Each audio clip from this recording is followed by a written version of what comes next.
बिस्मिल्लाहिर्रहमानिर्रहीम। अस्सलाम वालेकुम नाज़रीन, अब देख रहे हैं प्रोग्राम हक़ाइक़। मैं हूँ आपके साथ फ़ाइज़ा शेराज़ी।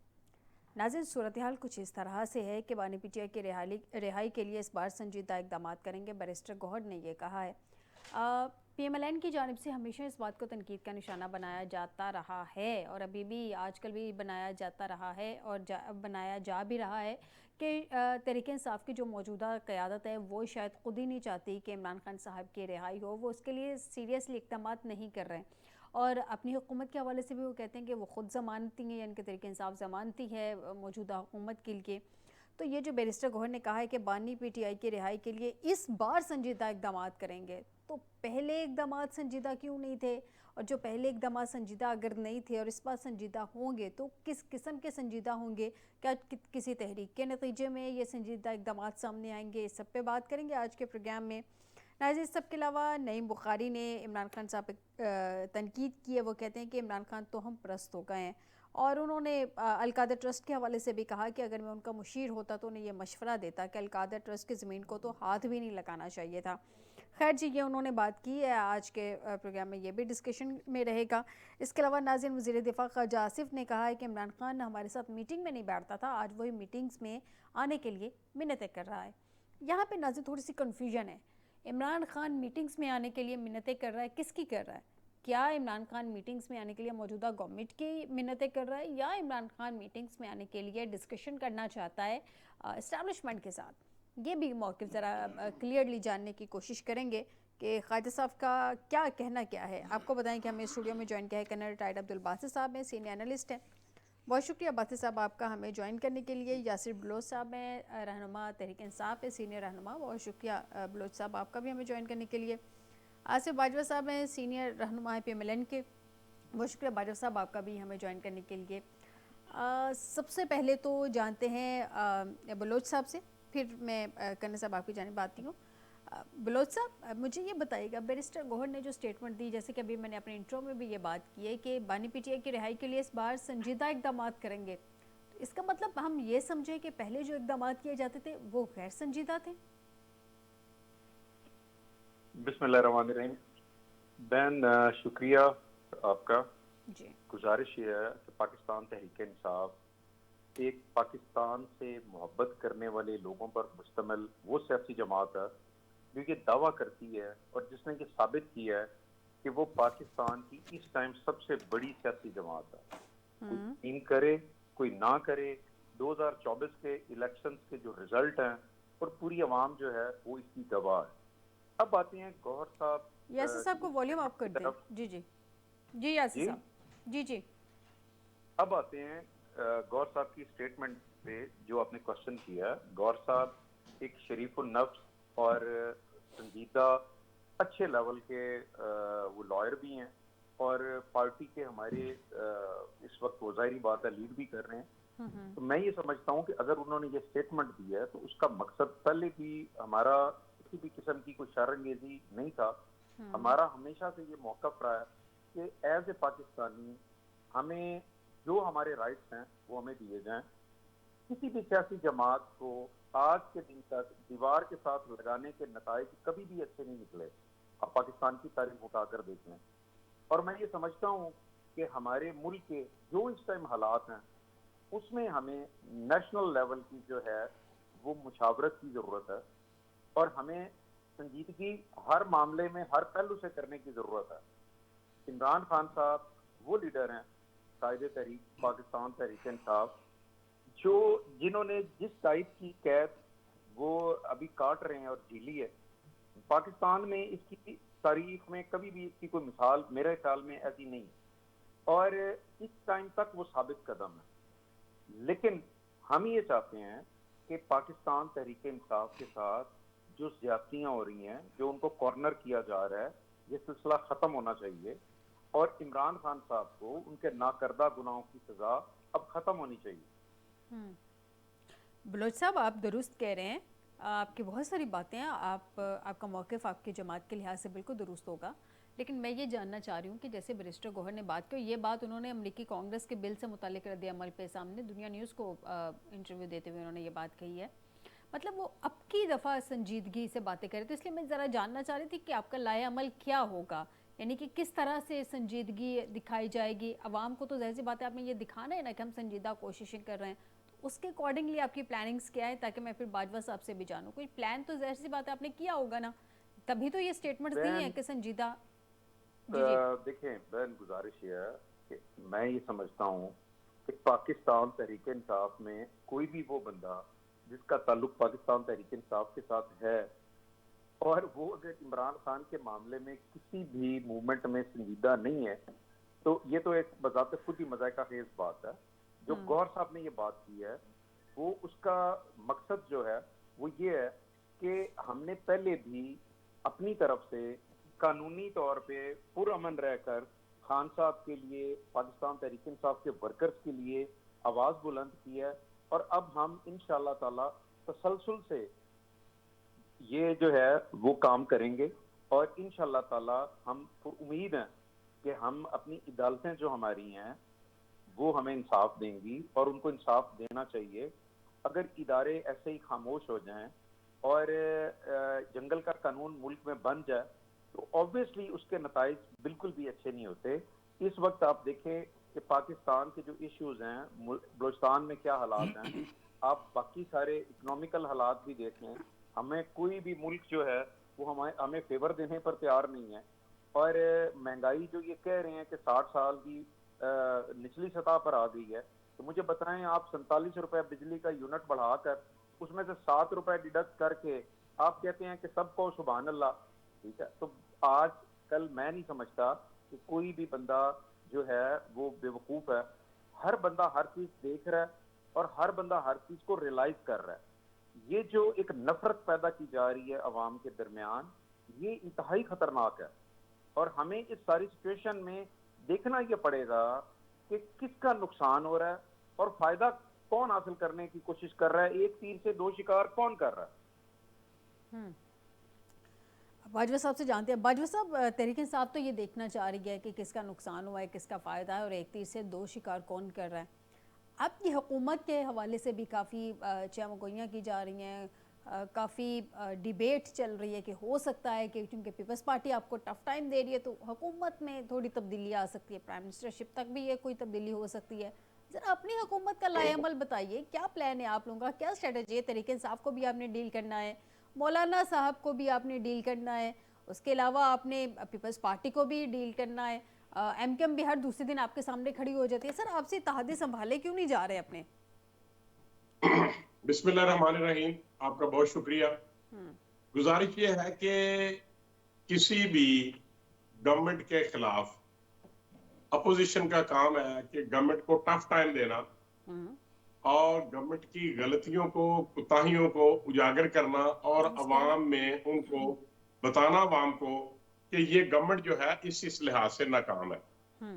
और ये हमारे लिए कोई नई बात नहीं है। हम ये समझते हैं कि पाकिस्तान मुस्लिम लीग नून के मुकाबले में पाकिस्तान तहरीक इंसाफ की जो लीडरशिप है वो बिल्कुल नाकाम है, और जिस तरीके से उनको टफ टाइम देना चाहिए था वो दे नहीं पा रहे। अच्छा, हम तो समझते हैं कि ये इनको हमें टफ टाइम देना चाहिए। बाजवा साहब, इसलिए मतलब किस तरह का टफ टाइम आप एक्सपेक्ट कर रहे हैं? अभी बलोच साहब साथ हैं, उनको जो मशवरा दे देते हैं हम लोग।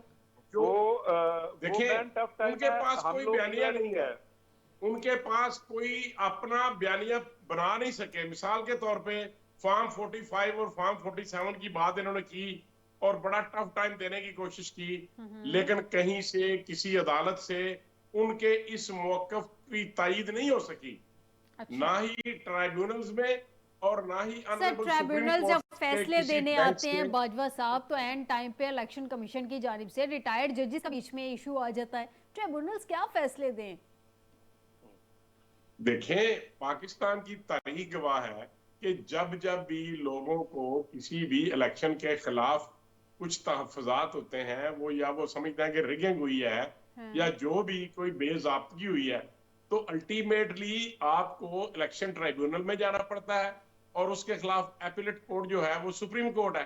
तो आज तक इनको कहीं से भी इनके मौकफ की तायीद नहीं हो सकी, और इनका वो बयानिया खत्म हो गया। नंबर 1। नंबर 2, इसके बाद इन्होंने कहा कि हम फलां तारीख को फलां जगह जलसा करेंगे, लाखों अफराद का समंदर होगा। इससे पहले ये हमेशा ऐसे कहते रहे हैं कि इससे पहले कभी इतनी गैदरिंग नहीं हुई होगी, लेकिन कहीं भी ये अपनी स्ट्रेटेजी में कामयाब नहीं हो सके। अब अच्छा। तो इनकी अपनी पार्टी जो है वो तितर बितर हो चुकी है और घर से आवाजें आ रही हैं एक दूसरे को चोर चोर कहने की।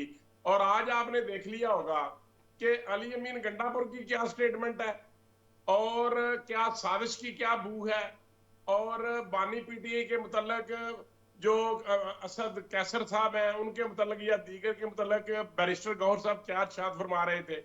तो मेरे कहने का मकसद और उनका ये कहना कि अब हम संजीदगी से उनकी राय के लिए काम करेंगे। अरे भाई, आप रिहाई के लिए काम नहीं कर रहे, आप तो सिर्फ एनआरओ चाहते हैं। आप तो सिर्फ और सिर्फ किसी भी कीमत पर उस शख्स को बैरून जेल से बाहर निकलवाना चाहते हैं, लेकिन ये मुमकिन नहीं है। वो एक सजा याफ्ता शख्स है, ऑनरेबल कोर्ट ने उसको सजा दी है।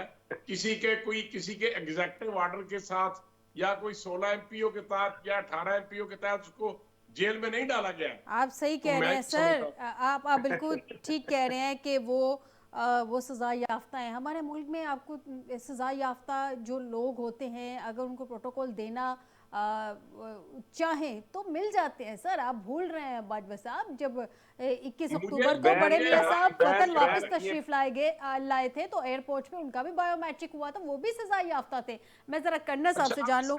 कन्ना साहब, सज़ा याफ्ता की बात हो रही है हमारे यहाँ पे हिस्ट्री, मैं बाजवा साहब आपकी जानिब आती हूँ, आपकी जानिब आती हूँ प्लीज़। कन्ना साहब, हमने देखा कि अक्टूबर के महीने में जब इलेक्शन से पहले बड़े मियां साहब आए थे, वो भी कन्विक्टेड थे, उनको भी बायोमेट्रिक हो गई थी। मतलब जब किसी को हो कि आपने उसको रिलैक्सेशन देनी है तो फिर मिल जाते हैं। इसमें सज़ा याफ्ता या इसमें एनआरओ की क्या बात है? और ये बैरिस्टर गौहर साहब ने क्या बात कर दी है? इसका मतलब नून लीग जो कहती रही है इतने अरसे से कि ये लोग पार्टी संजीदा ही नहीं है अपने चेयरमैन को बाहर निकालने में, ये खुद ही नहीं चाहते, वो फिर उसको सेकेंड करे अभी ये स्टेटमेंट बैरिस्टर गौहर की। बिस्मिल्लाहिर्रहमानिर्रहीम। थैंक यू वेरी मच जी, आपने मुझे यहाँ मौका दिया।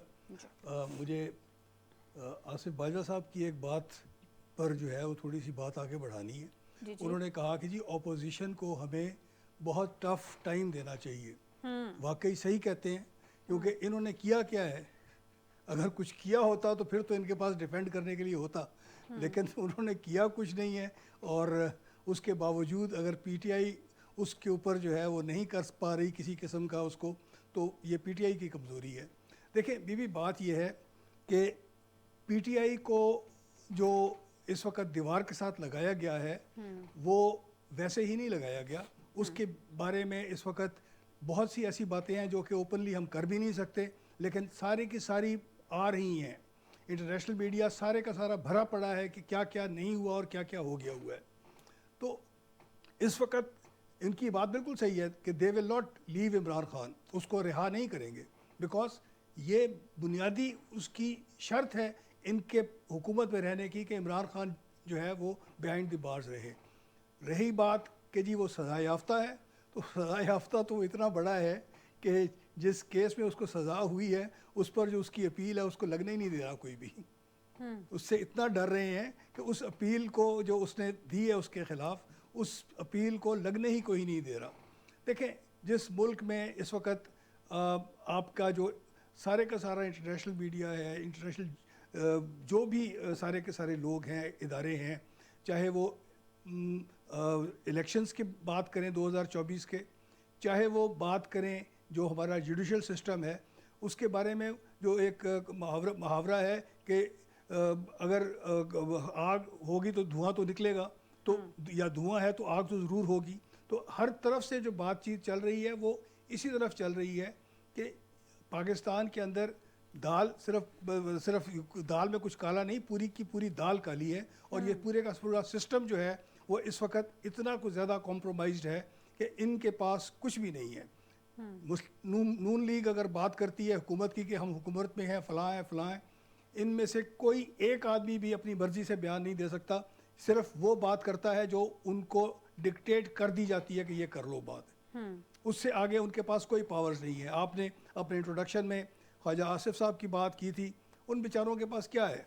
मतलब टेक्निकली अगर आप बात करें पाकिस्तान के कॉन्स्टिट्यूशन के हिसाब से तो he is the boss of even the army chief. तो क्या उनके पास कोई ताकत है?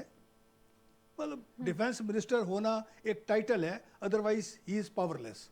तो अच्छा। इस हवाले से अगर हम सारी की सारी बात को इकट्ठा करने की कोशिश करते हैं तो ये एक ऐसा चू चू का मुरब्बा बना हुआ है कि जिसके अंदर जो बात हुई थी अमेरिकन साइफर की और बाकी सारी चीज़ों की, वो इतना को गुडमुड हो चुका हुआ है कि अब किसी को कोई समझ ही नहीं आ रही कि क्या करना है क्या नहीं करना। आजकल जो है वो एक, मैं थोड़े से डिफरेंट टेंजेंट के ऊपर बात करता हूँ कि जो 6 नहरें निकालने का चोलिस्तान में उसकी बात हो रही है। कौन निकाल रहा है, क्या कैसे निकाल रहा है, इसके बारे में मैं कुछ नहीं कहूँगा, लेकिन मैं ये ज़रूर अर्ज़ करूँगा कि आप रहीम यार ख़ान में जाके पूछ लें कि वहाँ की कैनाल्स में क्या पानी आ रहा है अब। तो अगर सारे का सारा पानी पंजाब का भी बंद करके आपने चोलिस्तान के अंदर ग्रीन पाकिस्तान या वटेवर जो भी नाम आप उसको दे रहे हैं वो बनाना है, तो मुझे नहीं पता कि क्या होगा। मुझे नहीं पता कि जो पॉलिसीज़ हैं इनकी वो क्या हैं। कि गंदम का इस वक्त रेट उन्होंने गालिबन ये कहा गया है कि जी 2800 से नहीं बढ़ने देना हमने। तो अगर 2800 से नहीं बढ़ेगा तो इसका मतलब है कि आप पंजाब के सारे किसान का जो है वो गला घोंट देंगे। तो ये इस वक्त वो है पॉलिसी जो कि इस वक्त मुस्लिम लीग पब्लिकली कर रही है। इन्होंने पिछले साल गंदम की फसल से पहले क्या किया था वो हम सबको पता है कि इंपोर्ट करके। लेकिन करने साहब, मरियम साहबा तो कह रही हैं कि किसानों के मुफादात का हर सूरत तहफ़्फ़ुज़ किया हाँ जी, जाएगा। ज़ुबानी तो बिल्कुल कर रहे हैं। जिस तरीके से बिजली की उसमें पर यूनिट कमी थी उसका कोई किसी को समझ नहीं आ रही, और इस वक्त ये आ रहा है कि जी वो सिर्फ जो मंथली चार्जेस थे वो कम करके 7.5 रुपए का रिलीफ जो है वो 1 महीने के लिए दिया जा रहा है या 1 क्वार्टर के लिए दिया जा रहा है, उसके अलावा कुछ भी नहीं है। तो ये तो इस वक्त जिस किस्म की बातें या जिस किस्म की इनकी पॉलिसीज़ या डिसीजन इनके आ रहे हैं, इनमें से किसी एक को ख़ुद पता नहीं है। जो पावर के मिनिस्टर हैं उनको बुला के पूछ लेंगे आपने कैसे ये बात की है, कैसे क्या आप रिलीफ दे रहे हैं, उनको ख़ुद पता नहीं होगा कि क्या रिलीफ जिसकी बात की है प्राइम मिनिस्टर ने वो क्या रिलीफ क्या है और उसको कैसे इम्प्लीमेंट किया जाएगा। अब आपने जो है वो देख लिया कि जी हमेशा इनका दावा होता था कि जी इंटरनेशनल मार्केट में अगर पेट्रोलियम प्रोडक्ट्स की कीमत कम होगी तो हम भी देंगे रिलीफ। अब इंटरनेशनल मार्केट में पेट्रोल तो बढ़ती हुई कीमत पे तो 1 मिनट नहीं लगता, और अगर टाइम ना भी हुआ उससे पहले भी अनाउंस कर दिया जाता है कीमत बढ़ने का। लेकिन अभी इस वक्त जो है वो मेरा ख्याल है 7% से भी ज़्यादा प्राइसेस डाउन हो चुकी हुई हैं, लेकिन किसी के बिल्कुल किसी किस्म की कोई बात नहीं है। और इन्होंने जो है वो सिर्फ पेट्रोलियम लेवी बढ़ाने की बात करनी है, और उसके अलावा एक और बहाना उन्होंने बनाना है कि अगर हमने इसकी कीमत कम कर दी तो सेल्स टैक्स में इतनी कमी होगी कि हम मीशत को नहीं चला सकेंगे। दुरुस्त कह रहे हैं। बलोच साहब से जाते हैं। बलोच साहब, पहले तो एक गिला है बाजवा साहब का, उसका जवाब दे दें, उसके बाद मैं अपने क्वेश्चन की तरफ आती हूँ। वो कहते हैं जनाब आप टफ टाइम तो उनको दे ही नहीं सके हैं, आपने उनको तो कोई टफ टाइम ही नहीं दिया, यानी कि आपने अपोजिशन ही नहीं की। इन सिंपल वर्ड्स आपने अपनी रिस्पॉन्सिबिलिटीज नहीं निभाई हैं। तो सर कोई टफ टाइम ही दे दे। क्या अलीमा बीबी कल टफ टाइम दे रही हैं? मेरी गुजारिश सुने जी जी। जिस चीज को ये टफ टाइम कहते हैं, ना हम वो दे सके हैं, ना हम वो दे पाएंगे, ना हम जद्दा जा सके, ना हमारे प्लेटलेट्स गिरे, ना हमारे लीडर का सांस चढ़ा, ना उस बेचारे की तबीयत बहुत सख्त खराब हुई जिसका इलाज इंटरनेशनल हॉस्पिटल्स में होना था। इन हवालों से तो वाकई हम टफ टाइम नहीं दे सके। बाकी जैसे मेरे ये काबिल एहतराम है करुण साहब, उन्होंने बात की कि गुजारिश ये है कि हमें टफ टाइम देने की जरूरत ही कोई नहीं। इनकी जो अपनी अभी तक की सो कॉल्ड कारकर्दगी है वो ही इनके लिए टफ टाइम काफी है। जो सलूक ये अवाम के साथ कर रहे हैं ये इनको जाने देना जरा इलेक्शंस में, और इलेक्शंस हो फेयर, उसके बाद ये पता चलेगा कि परफॉर्मेंस किसकी क्या रही है और किसने किसको क्या टफ टाइम किया है। देखिए गुजारिश ये है कि पाकिस्तान है तो हम सब हैं। हर इदारे की, पाकिस्तान के हर इदारे की इज्जत और तकरीम होनी चाहिए।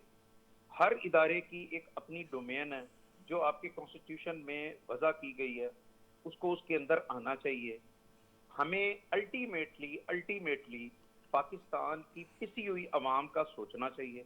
अभी ये कर्नल साहब ने, मैंने पिछले दिनों में अपने मीडिया पे भी इस चीज को हाईलाइट किया था कि आप गंदम की प्राइस को 2900 रुपए पर 40 केजी करके आप क्या चाह रहे हैं कि जिम्मेदार गंदम उगाना बंद कर दे, और उसके बाद आप गंदम के बहरान के नाम पर अरबों डॉलर की फिर गंदम बाहर से मंगवाएं। और उसमें अपनी किक बैक्स लें और अल्टीमेट उसका बर्डन फिर पाकिस्तान की गरीब अवाम पर पड़े। मैं हैरान हूँ कि ये कर क्या रहे हैं।